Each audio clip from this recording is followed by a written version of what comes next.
नमस्कार दोस्तों, स्वागत है आपका अपने चैनल कीज टू सक्सेस में। और आज की ब्रेकिंग न्यूज़ ये है कि मेंस में 800 प्लस स्कोर कैसे करेंगे और उसके लिए इम्पोर्टेंट टिप्स क्या हो सकती है, पहले प्रयास में कैसे मेंस क्वालिफाई कर सकते हैं उसके बारे में बताएंगे। ठीक है, तो चलिए बिना देर किए वीडियो शुरू करते हैं।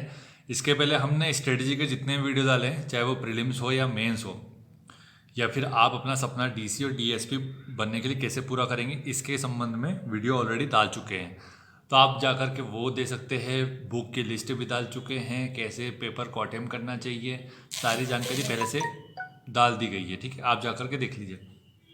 तो इस वीडियो की डिमांड थी, इस वजह से इसके ऊपर कुछ बात कर लेते हैं इंपॉर्टेंट। और अभी जो आपको मिलने वाले 2 ढाई 3 महीने, तो उसमें आप कैसे काम करेंगे उसके ऊपर भी बात कर लेंगे। ठीक है, और फॉरेस्ट का रेंजर का जो होता है मेंस, उसके ऊपर ऑलरेडी डिस्कस कर चुके हैं अपन। अगर वो वीडियो नहीं देखा है तो जा कर के देख लीजिएगा। एक एवरेज स्टूडेंट भी रेंजर का एग्ज़ाम पास कर सकता है, इसके बारे में अच्छे से जानकारी बताई गई है। और अभी हाल ही में जो सिलेबस चेंज हुआ था उसके हिसाब से 2020 का जो मेंस हुआ है उसके हिसाब से इसमें एनालिसिस डाला है। ठीक है, तो उस वीडियो को जरूर देखिएगा। तो चलिए आज का वीडियो शुरू करते हैं। तो इसमें अगर कोई पॉइंट छूट जाता है तो आप लोग कमेंट बॉक्स में कमेंट कर दीजिएगा, आपके जो भी प्रश्न है। वैसे मैंने ग्रुप में डाल दिया था टेलीग्राम के इसमें कि शाम को डिस्कस किया जाएगा इसके ऊपर। तो कुछ लोगों ने अपने प्रश्न पूछ लिए थे और कुछ लोग शायद हो सकता है देख नहीं पाए होंगे। तो यहाँ पर कमेंट कर दीजिएगा आप वीडियो में, या फिर चैनल अपना जो टेलीग्राम का चैनल है उस पर भी जा करके कर सकते हैं। तो चलिए देख लेते हैं कि पहला पॉइंट क्या है। सबसे पहला फोकस तो अपना होना चाहिए कि भाई 800 प्लस स्कोर लाना है अपने को। अगर देखिए टारगेट हमेशा बड़ा रखना चाहिए, उससे अगर आप 80 to 90% भी अचीव करते हैं तो तब भी आपके कितने आ रहे हैं, 730 से लेकर के 750। अगर मान लीजिए अगर आपके 730 से 750 भी अगर स्कोर हो रहा है आपका, तो भी कोई दिक्कत नहीं है। 800 का आपने टारगेट किया, 730 से 750 आता है तो भी अच्छी बात है। अब अगर आप 700 ही अगर टारगेट करेंगे और इसमें 650 लेके आएंगे तो फिर इससे कुछ फ़ायदा होगा नहीं आपको। इसलिए मैं बोल रहा हूँ कि 800 प्लस का ही टारगेट लेके चलना है आपको। ठीक है, तो इसमें सबसे पहला पॉइंट है कि नोट्स कैसे बनाएं। इसके ऊपर बात काफ़ी समय पहले भी कर चुके हैं और अभी भी फिर से कर लेते हैं कि नोट्स कैसे बनाना है आपको। एक कोई भी बुक उठा लीजिए, जैसे बुक उठा सकते हैं, बुक बहुत सारी अवेलेबल है, जाकर के शॉप में देख लीजिए, या फिर किसी के नोट्स लेना है तो नोट्स भी ले सकते हैं। लेकिन खुद से अच्छे से देखिए उसे कि पर्टिकुलर सिलेबस के बारे में उसने पूरे पॉइंट उसमें अवेलेबल है या नहीं है। अब अवेलेबल है तो आप उसको लेके आइए और फिर उसके बाद क्या करना है, अपनी कॉपी रजिस्टर जो भी है उसमें बनाएंगे। और सबसे पहले उठाइए 2020 का मेंस का पेपर। ठीक है, और उसके पहले के पेपर, अगर उसके पहले भी उस विषय के क्वेश्चन आए हुए हैं तो वो क्वेश्चन की डिमांड क्या है, क्या क्या पूछता है उसके बारे में, वो सारे आप लिख लीजिए। फिर उसके ऊपर एक ही प्रश्न में सारे पॉइंट आ जाने चाहिए, ऐसा आपको बनाना है। जैसे मैंने अभी एक एग्जांपल डाला था टेलीग्राम ग्रुप में कि वर्णाश्रम जो व्यवस्था होती है उसके बारे में आप कैसे लिखेंगे। जैसे वर्णाश्रम व्यवस्था समाज शास्त्र वाला जो अपना टॉपिक जुड़ा हुआ है उसमें निश्चित तौर पर एक टॉपिक बनता है उसमें, है ना, अंदर साइड में। तो वर्णाश्रम क्या होता है, उसकी परिभाषा क्या है, कौन से ग्रंथ में उसका उल्लेख है, कितने प्रकार होते हैं, कितने घटक होते हैं, विशेषता क्या है, उसके गुण क्या है, उसके दोष क्या है, और वर्तमान में उसकी प्रासंगिकता क्या है। ठीक है, ये सब आपको इतने उसके पहलू अगर आपने एक टॉपिक के ऊपर सोच लिए, जो भी कीवर्ड लिखा है सिलेबस में उसके आपको कम से कम 8 से 10 की अपने हिसाब से सोचना है कि भाई इसका ये क्वेश्चन बन सकता है। अब उसी का आपको जाकर के आंसर अपनी जो बुक है, कॉपी है, उसमें लिखना है। तो नोट्स ऐसे बनाएंगे कि क्वेश्चन बना लीजिए अपने हिसाब से ऊपर उसका, और आंसर फॉर्मेट में अपना आंसर बना लीजिए। ठीक है, और कोशिश कीजिएगा ये चीज़ ध्यान में रखने की 5 मार्कर आपको पता है कि भाई 10 से 11 लाइन में होगा और 11 मार्कर जो 2 पेज में होगा। तो आपका जो कंटेंट होगा वो इतने ही पेजेस में आ जाना चाहिए। ठीक है, शॉर्ट में करके लिखिए, कीवर्ड्स लिखिए, ऐसा लिखिए जिससे कि आपको दोबारा शॉर्ट नोट बनाने की आवश्यकता ही नहीं पड़े, तो वो आपका टाइम सेव हो जाएगा। ठीक है, तो आपको ऐसे एकदम ब्रीफ में लिखना है। अब नेक्स्ट बात करते हैं कि किसकी बुक्स ले ले। तो बुक्स भाई जो भी लेना चाहे ले सकते हैं। अच्छी से अच्छी बुक, स्टैंडर्ड बुक आती है। यहाँ पर्टिकुलर किसी एक का नाम लेकर के बोलना नहीं जा सकता, क्योंकि आपको खुद को जाकर के देखना पड़ेगा। और इससे पहले ऑलरेडी बता चुका हूँ मैं कि जैसे कि देख लीजिए आप, हिस्ट्री से लेकर के ज्योग्राफी और बहुत सारे सब्जेक्ट है इसमें, है ना।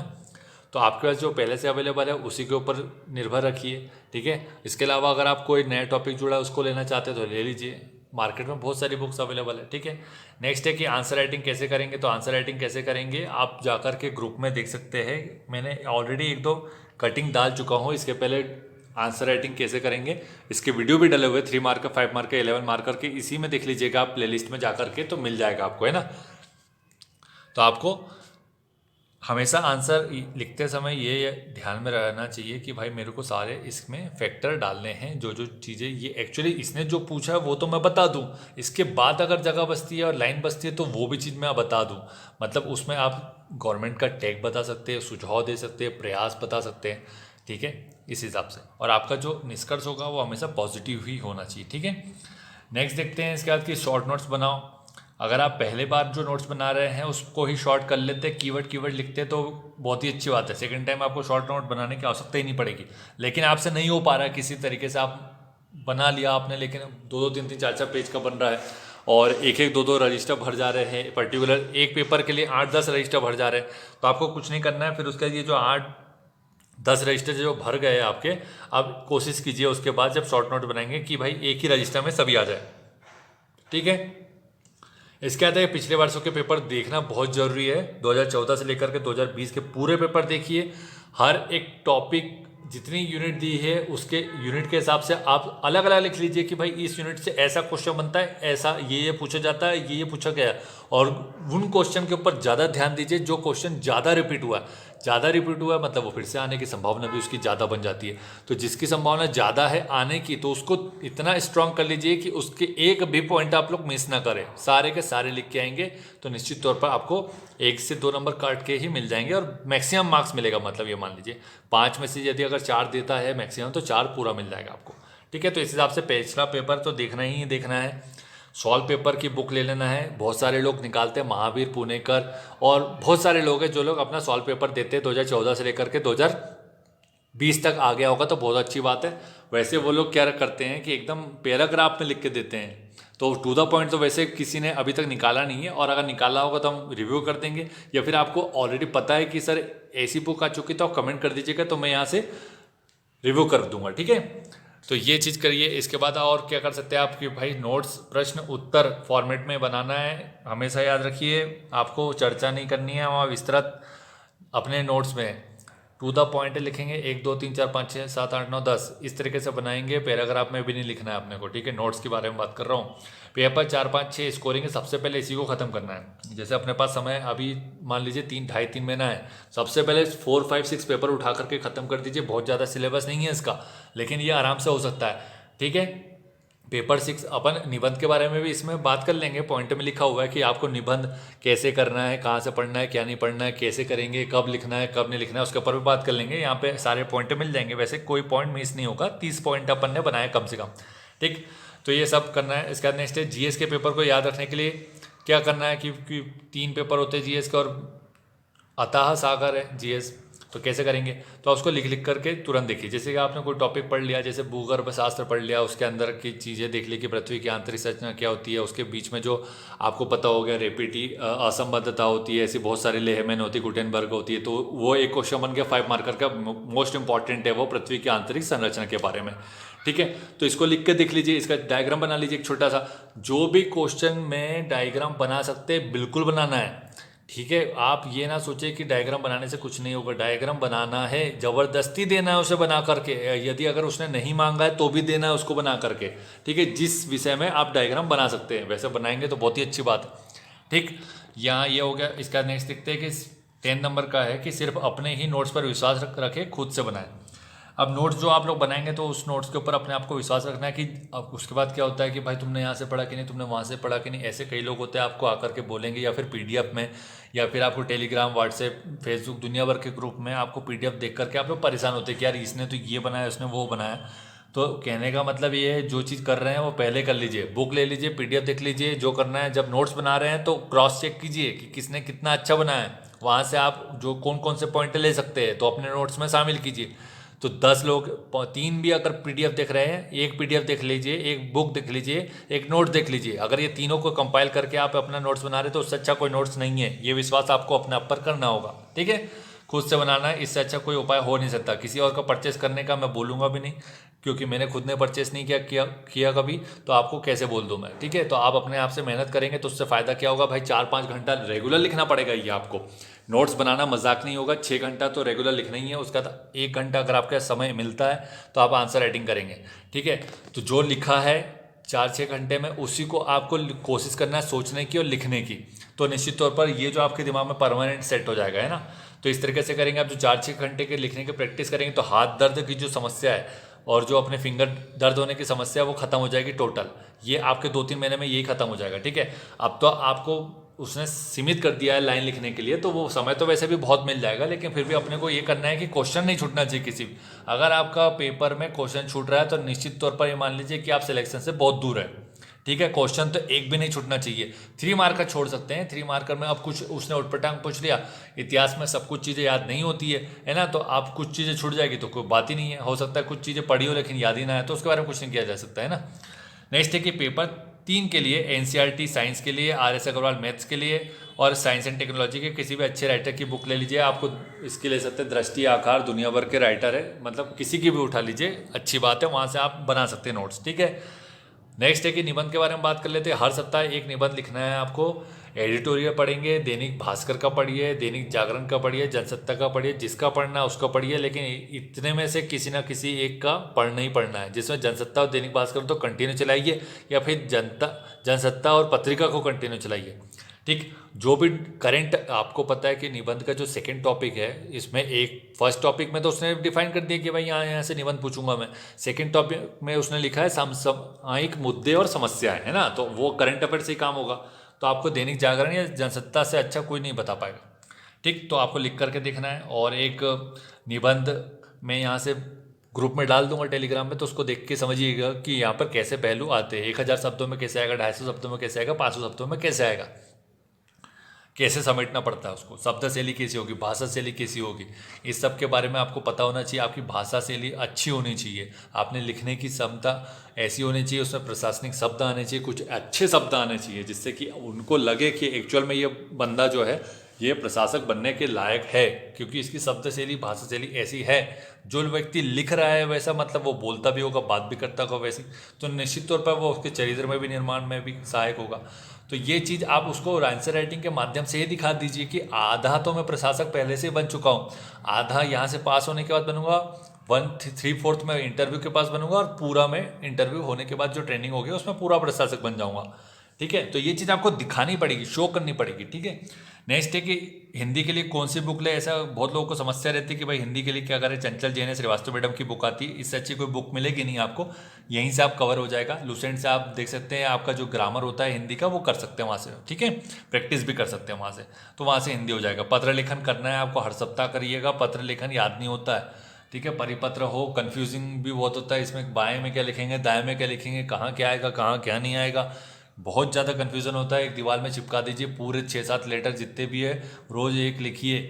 तो अभी से अगर लिखेंगे, एक सप्ताह में एक भी लिखेंगे तो निश्चित तौर पर तब तक तो आपको इतना रट्टा हो जाएगा कि आप वहाँ पे कुछ भी पूछेगा तो आराम से लिख देंगे। तो यहाँ से आपके एकदम फिक्स है, ये मार्क्स आपके एकदम पूरे के पूरे मिल जाएंगे।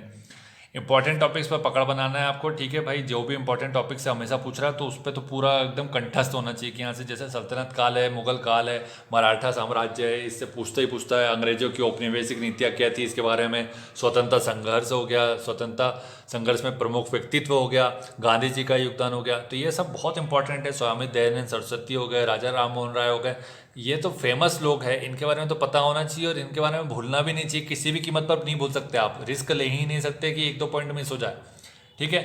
नेक्स्ट है कि टेस्ट सीरीज 3 बार रिवीजन होने पर ही ले भाई। जब याद ही नहीं है, दिमाग में कंटेंट ही नहीं है तो लिखेंगे क्या, जब लिख ही नहीं पाएंगे और वहाँ से मार्किंग एकदम लोवेस्ट हो जाएगी, 60-65 नंबर मिलेंगे, तो मैं कह रहा हूँ कि भाई कॉन्फिडेंस की धज्जियाँ मच जाएगी आपके। इसलिए ऐसी गलती ना करें, जब तक आपने पढ़ा ना हो। 1-2 बार 3 बार रिवीजन अगर ना भी हो पाए तो कम से कम 2 बार तो रिवीजन हो गया हो, उसके बाद ही टेस्ट सीरीज लगाएं। उसके बाद आपके जो स्कोर आएंगे 650 से 700 के बीच में आएगा, तो आप लोग में एक अलग कॉन्फिडेंस आएगा। फिर उसमें जब सेकंड साइकिल, थर्ड साइकिल में जब टेस्ट लिखेंगे तो 750 प्लस हो जाएगा, वो 800 के बीच में आ जाएगा। तो वह उस तरीके से चलेंगे तो निश्चित तौर पर बहुत फ़ायदा होने वाला है। 3 मार्क का खुद से निकालना है, जो भी टॉपिक पढ़ेंगे उसमें देख लीजिए कि भाई यहाँ से ये बन सकता है, खुद से खुद ही बनिए, खुद ही अपनी परीक्षा लीजिए, खुद ही अपना आंसर चेक कीजिए, ठीक है। और कोई फ्री में सर्विस दे रहा हो तो बहुत ही अच्छी बात है, फिर तो कोई बात ही नहीं है। सिलेबस में हर एक कीवर्ड पर ध्यान देना है, और वहाँ से 3 मार्क का बन सकते हैं, उसके ऊपर ध्यान देना है, ठीक है। कभी कभी क्या होता है कीवर्ड से संबंधित क्वेश्चन आ जाता है और हमको जैसे हमने कभी पढ़ा नहीं है, जैसे 5 मार्कर में पूछ लिया, तो कीवर्ड के बारे में अगर आपने कभी सर्च भी किया और थोड़ा बहुत जानकारी भी होगी तो उसके बारे में कुछ ना कुछ तो लिख पाएंगे। पूरा कोरा पेज छोड़ने से तो अच्छा है कुछ तो लिखें, अच्छा उसके संबंध में लिखना है, ऐसा नहीं कि आप कुछ भी लिख दे रहे न, गलत नहीं लिखना है। मतलब उससे संबंधित अगर कुछ भी जानकारी है तो वो समझ जाएगा कि इसने पढ़ा लेकिन इसे याद नहीं आया, ठीक है। तो ऐसा नहीं कि पूरा गलत सलत लिख दिया कुछ भी। 11 मार्कर के लिए हर एक टॉपिक को खुद से प्रश्न बनाकर लिखना है, ठीक है। 5 मार्कर के लिए इंपॉर्टेंट टॉपिक पर विशेष ध्यान है, जिससे हमेशा क्वेश्चन पूछेगा 5 मार्कर में हमेशा वही पूछता है। कुछ चीज़ें एडिशनल लगती है वो आपको समझ में आ जाएगा कि भाई 5 मार्कर यहाँ से बन सकता है, क्योंकि आपको ये दिमाग में ध्यान होना चाहिए कि 5 मार्कर के लिए मुझे 11 लाइन दी है, मतलब कि 6 लाइन में तो कंटेंट आना ही चाहिए मेन। तो 6 लाइन के लिए 6 पॉइंट होना चाहिए, बाकी का मैं भूमिका बना दूंगा और निष्कर्ष बना दूंगा और काम खत्म हो जाएगा। मतलब मेरे को 4 से 5 पॉइंट चाहिए सॉलिड, तो 4 से 5 पॉइंट के ही नोट्स बनेंगे, 4 से 5 पॉइंट ही दिमाग में सेट होगा, ठीक है।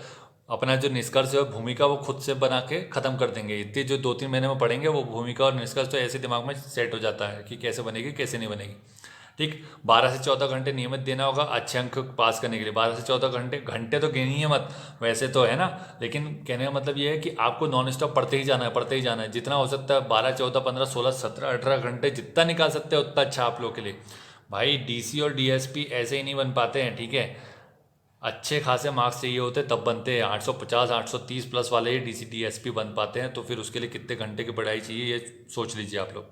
तो घंटे नहीं गिनना है, आराम के घंटे की नहीं है कि 1 घंटा मैं आराम कर सकता हूँ या 6 घंटे की नींद ले सकता हूँ, 1 घंटा मैं इधर उधर आने जाने में बर्बाद कर सकता हूँ या कुछ भी कर सकता हूँ, मूड फ्रेश कर सकता हूँ, एक्सरसाइज कर सकता हूँ, ठीक है। तो मतलब आपको 6-7 घंटा अपने लिए निकाल लीजिए, सोना खाना पीना सब कुछ है उसमें, बाकी के जो घंटे हैं वो पढ़ाई के लिए, ठीक। नेक्स्ट है कि भाई 5 मार्कर 1 पेज में होना चाहिए, 11 मार्कर 2 पेज में होना चाहिए और लिख सके इसलिए 2 पेज में ही समेट दीजिए उसको। जो भी टॉपिक है जिसके बारे में लिख रहा है उसको 2 पेज में समेट दीजिए, खत्म कर दीजिए उसको। केएफ लिखा है मतलब करंट अफेयर रिपोर्ट्स इंडेक्स को नोट्स में अपडेट करते हुए चलना है। जो भी रिपोर्ट आ रही है, आर्थिक सर्वे हो, बजट हो, चाहे किसी भी प्रकार की कोई रिपोर्ट आई है, अभी हाल ही में देखिए दैनिक भास्कर में कुछ रोज़ कुछ ना कुछ सर्वे आता रहता है, उसके बारे में आप लिख सकते हैं। ऑथेंटिक पर्टिकुलर उसका रिपोर्ट का नाम भी होना चाहिए, किसने निकाली वो भी होनी चाहिए, सारी जानकारी होनी चाहिए, ठीक है। और ऐसी चीज़ें ना लिखें जिसमें कि अति उत्साही होकर के आंसर नहीं लिखना है कि एकदम आलोचक ही बन गए आप, ठीक है। बहुत ज़्यादा आलोचक नहीं बनना है, एकदम मध्यस्थ रास्ता अपनाना है। उसका सुझाव प्रयास क्या कर रही है सरकार उसके बारे में बताना है आपको। दृष्टि आकार VICS विजिल जो लेना चाहे इसमें से ले सकते हैं आप, देख करके ले, लेकिन दृष्टि IAS की बुक लेंगे तो वहाँ पे कंटेंट की क्वालिटी बहुत ही अच्छी होती है, ठीक है। तो आप वहाँ से जा करके ले सकते हैं, बाकी आप देख लीजिए, आपको जो भी अच्छा लगता है वो देख लीजिए, ठीक है। नेक्स्ट है कि रोज कम से कम 2 घंटे आंसर लिखे, 4 घंटे नोट्स बनाए, ये बता दिया गया है। नेक्स्ट है कि स्पीड टेस्ट लगाना है, 1 मिनट में 1 से 1 3 मार्कर लिखना चाहिए, 1 मिनट में 1 3 मार्कर हो जाए इतनी स्पीड आपको पढ़ानी है। अच्छी राइटिंग में होना चाहिए, अच्छा कंटेंट आना चाहिए 1 मिनट में। तो मतलब आप जब तक पढ़ेंगे नहीं, याद नहीं करेंगे, तब तक 1 मिनट में उसका एग्जैक्ट जो कंटेंट चाहिए उसको वो लिख नहीं पाएंगे, क्योंकि वो दिमाग में नहीं आएगा, और दिमाग में आ पाएगा तो राइटिंग अच्छी नहीं बनेगी। तो ये दोनों की प्रैक्टिस एक साथ चलेगी, ठीक है। नेक्स्ट है कि 5 मार्क का 5 मिनट में कंप्लीट होना चाहिए, इसमें भी वही है, 5 मिनट में आपके दिमाग में कंटेंट भी आना चाहिए, अब डायग्राम फ्लो चार्ट सब कुछ आ जाना चाहिए कि ऐसा ऐसा बना दूंगा, ये लिख दूंगा, ठीक है। प्रयास ये बता दूंगा, निष्कर्ष ये लिख दूंगा, भूमिका ये बना दूंगा, ये सब आपके दिमाग में एट ए टाइम तुरंत हो जाना चाहिए। जैसे क्वेश्चन पढ़ा सब कुछ दिमाग में पिक्चर बन जानी चाहिए कि अच्छा ये कर दूंगा, ठीक है। 11 मार्क के लिए 7 मिनट सफिशिएंट होता है, 7 मिनट में आप 11 मार्क का लिख करके ख़त्म कीजिए उसको, फ्लो चार्ट में बनाएंगे, साफ़ सुथरा लिखिए, ठीक है। आराम से काम हो जाएगा, कोई बड़ी बात नहीं है। सारे पहलुओं को अगर आप लोग ऐड करते हैं तो एक अच्छा आंसर उसी से बनता है, कोई भी पहलू छोड़ना नहीं है। हर एक पहलू में 3 से 4 पॉइंट लिखते हुए चलेंगे तो आराम से काम हो जाएगा, ठीक है। दोस्तों के साथ चर्चा कर सकते हैं जो आंसर राइटिंग आप लोग कर रहे हैं उसके बारे में, या फिर कोई डाउट है तो आप तो अपने जो टेलीग्राम का ग्रुप है उस पर भी कमेंट कर सकते हैं, या यूट्यूब चैनल पे जो अपना वीडियो डालता है वहाँ कमेंट कर सकते हैं, या फिर अपने किसी भी मित्र से पूछ सकते हैं, कोई प्रॉब्लम नहीं है, हर कोई बता देगा। नहीं बता पाएगा तो आप हमारे ग्रुप में डाल दीजिएगा मैसेज, हम बता देंगे, ठीक है। नियमित व्यायाम करना है, ठीक है। एक्सरसाइज करिए, किसी भी प्रकार की भी एक्सरसाइज कीजिए, फिजिकल कीजिए, क्योंकि आप यहाँ पर रिस्क नहीं ले सकते, बीमार होने का तो कुछ चांस ही नहीं है। सर्दी खांसी जुकाम चल जाएगा, इसके ऊपर कोई भी बीमारी नहीं ले सकते, वो रिस्क है। मतलब वहाँ से आप गया आपका 6-7 दिन, तो वो 6-7 दिन में तो आप बहुत पिछड़ जाएंगे। सर्दी खांसी जुकाम से ज़्यादा आप टॉलरेट नहीं कर सकते, ठीक है। तो ऐसी चीज़ें करिए जिससे कि आप इन सब चीज़ों से बच के रहें, नियमित व्यायाम कीजिए, खान पान पे बहुत ध्यान रखिए। मानसून चल रहा है, बाहर का खाना बिल्कुल मत खाइए, बहुत ज़्यादा एंटी बैक्टीरियल और वायरल होता है इस समय, ठीक है। थोड़ा ध्यान रखिए अपने हेल्थ का। ये व्यायाम करेंगे तो सब कुछ ठीक रहेगा। एक्सरसाइज कर सकते हैं, नहीं कर सकते तो वॉक पे चले जाइए, एटलीस्ट 15 मिनट की वॉक भी सफिशियंट होती है। अर्ली मॉर्निंग कर लीजिए या इवनिंग में कर लीजिए, जिस समय करना है कर लीजिए, लेकिन कुछ तो कीजिए खुद के लिए। नेक्स्ट है कि भाई खुश रहना है, माता पिता और अपना सपना के बारे में सोचना है कि यहाँ क्यों आए थे, किस लिए आए थे, क्या करने आए थे, क्या करके निकलने वाले थे। समाज में एक अपनी प्रतिष्ठा बनाना चाहते थे कि हम भी, हमारा भी अस्तित्व है, हम कुछ कर सकते हैं जीवन में। अपने माँ बाप का नाम रोशन करना चाहते थे। आप चाहते थे कि यार जब तक मैं कुछ बड़ा हासिल नहीं करूँ तब तक मैं किसी प्रकार का कोई बड़ा एन्जॉयमेंट नहीं करूँगा, ये नहीं करूँगा, वो नहीं करूँगा, क्योंकि आप तैयारी के दिनों में बहुत सारा संघर्ष करते हैं और बहुत सारी चीज़ों को त्याग देते हैं। तो ये सब चीज़ें ध्यान में रखना है, उसके साथ ही तैयारी करनी है, ठीक है। और जब तक लेंगे नहीं तब तक छोड़ेंगे नहीं वाला विश्वास रखिए अपने आप में कि ठीक है, सिलेक्शन के बाद ही तैयारी छोड़ेंगे, ऐसे दिमाग में ठान लेना है। यहाँ आ गए तो निकलेंगे नहीं जब तक छोड़ेंगे, मतलब सिलेक्शन नहीं लेंगे तब तक जाएंगे नहीं, ये सोच के आइए। और तैयारी कर सकते हैं तो ही कूदिए, अन्यथा बिल्कुल ना कूदें। प्राइवेट में चले जाइए, वहाँ कर सकते हैं, अपना करिए। यहाँ वही व्यक्ति आए सर पीएससी की तैयारी में जो व्यक्ति तैयारी से बिल्कुल नहीं डरता हो, ठीक है। नेक्स्ट है कि अपने पास अपने आप पर विश्वास रखना है, ठीक है। आप अपने आप पे विश्वास रखेंगे और कोई आपके ऊपर विश्वास करे ना करे, आपको अपने आप पे करना है। कॉन्फिडेंस लेवल हमेशा बढ़ा के रखिए। कॉन्फिडेंस लेवल कब बढ़ेगा? जब आप अच्छी पढ़ाई करेंगे, अच्छा आंसर राइटिंग करेंगे, अच्छा नोट्स होगा, सब कुछ अवेलेबल होगा, तो कॉन्फिडेंस लेवल एक अपने पीक पे होता है कि मेरे पास तो सफिशियंट है, सब कुछ है, मैं सब कुछ कर सकता हूँ, मुझे रटना है, पढ़ना है, लिखना है और पेपर में लिख के आना है, तो ये सब कर सकता हूँ मैं। तो ये कॉन्फिडेंस लेवल अलग झलकता है, ठीक है। नेगेटिविटी से दूर रहेंगे तो बहुत फ़ायदा होगा। अकेले रहना बहुत अच्छा है नेगेटिव लोगों के बीच में रहने से, ठीक है। अपने आप से बात कीजिए, कहाँ क्या क्या गलतियाँ हुई है उसके ऊपर गौर फरमाइए और आगे उसमें सुधार करने की कोशिश कीजिए, ठीक है। आंसर राइटिंग के बारे में सोच सकते हैं दिमाग में कि यार इसका ये अच्छा ग्रीन इंडिया मिशन जो था, ठीक है, नेशनल क्लाइमेट एक्शन प्लान था 2008 में आया था, इसके 8 मिशन थे, अच्छा इसमें क्या क्या था, ग्रीन एनर्जी था, वाटर था, सोलर एनर्जी थी, हिमालय था, और क्या क्या था अपना स्ट्रेटेजिक नॉलेज था। ऐसे ही याद कीजिए, मतलब घूमते फिरते कहीं घूम रहे हैं तो सोचिए कि अच्छा अच्छा इसमें ये था, अरे एक दो पॉइंट कौन से याद नहीं आ रहे, नहीं याद आ रहे, तुरंत गूगल कीजिए, फट से दिए, वो दिमाग में सेट होता है फिर, ठीक है। तो दिन भर पढ़ाई का सोचिए, कुछ और सोचिए नहीं, ठीक है। कोई अगर बीच में बोल दे रहा है, कुछ बोल रहा है, काम भी बोल रहा है, तो आपके दिमाग में वो बात आए और निकल जाए, पता ही नहीं चले क्या उसने क्या बोल दिया। आपके दिमाग में सिर्फ पढ़ाई और पढ़ाई की बातें होनी चाहिए, मतलब आप पागल बन जाइए पढ़ाई को लेकर के, ठीक है। इसके बाद क्या है? इसके बाद कुछ नहीं है, तो इतने में सफिशिएंट मुझे लगता है कि जितने भी डाउट थे आपके क्लियर कर दिए गए। और कुछ अगर डाउट होते भी है तो आप लोग कमेंट करके पूछ लीजिएगा। आपके दिमाग में जहाँ भी आप पढ़ाई करते हैं वहाँ पे लिख दीजिए कि भाई 800 प्लस का टारगेट अपना, और ये कुछ पॉइंट अगर इसमें से कुछ अच्छे लगते हैं तो आप वहाँ पे लिख सकते हैं कि ये करना है मुझे, ऐसा करना है। या फिर आपकी जो एम्बेसडर कार होती है जिसमें लाल पत्ती लगी होती है, ठीक है, उसके एक अपना प्रिंट आउट निकलवा के भी लगा सकते हैं अपने स्टडी टेबल पे। मोटिवेशनल है वो काफ़ी, ठीक है। तो मुझे ये पाना है, ये हासिल करना है, ऐसा करना है, अपने आप को बना के रखना है उसमें। तो ये इतना आसान नहीं होता है, संघर्ष बहुत ज़्यादा होता है, बहुत सारी मानसिक चुनौतियाँ होती है, शारीरिक चुनौतियाँ होती है, घरेलू परिवार में भी समस्या होती है, बहुत सारी चीज़ें होती है। तो उसको आप ही को समझना है और आप ही को लेकर के आगे निकलना है। कोई आपकी मदद नहीं करेगा, आपको अपनी मदद खुद से करनी है। आपको अपने आप को खुद को ही हिलअप करना है, अपने आप को ही, मतलब अपने आप को ही आप खुद ही सुधार भी सकते हैं, बिगाड़ भी सकते हैं, सब कुछ आपके हाथ में ही है, ठीक है। कोई कुछ नहीं कर सकता आप लोगों के लिए, आपके खिलाफ भी कोई कुछ नहीं कर सकता यदि आप स्ट्रांग है तो। अपने आप को स्ट्रांग बनाएंगे। स्ट्रांग कब होगा? जब आपके पास पर्टिकुलर फील्ड में पर्टिकुलर चीज़ के लिए परफेक्ट नॉलेज होगा, तो आपको कोई नहीं हरा सकता, कोई नहीं डरा सकता, ठीक है। तो अपने आप में ये याद रखिए कि विद्या ही वो है जो सब कुछ देगी आपको, शोहरत, दौलत, समाज में प्रतिष्ठा, मान सम्मान, सब कुछ आपको मिलेगा। तो यहाँ पर आ गए हैं तो यहाँ से लेके ही जाएंगे। कॉन्फिडेंस लेवल हमेशा बढ़ाए रखें, ठीक है। ओके, धन्यवाद। और किसी भी प्रकार की कोई समस्या है तो अपनी समस्या है, अगर कोई पर्सनली भी है तो मैसेज कर दीजिएगा, उसके ऊपर अपन बात कर सकते हैं, किसी से बात कर लेंगे तो क्या होता है कि आपका जो दिमाग में जो टेंशन बना हुआ है वो रिलीज़ हो जाएगा, तो उसके ऊपर अपन काम कर सकते हैं उसके बाद, है ना।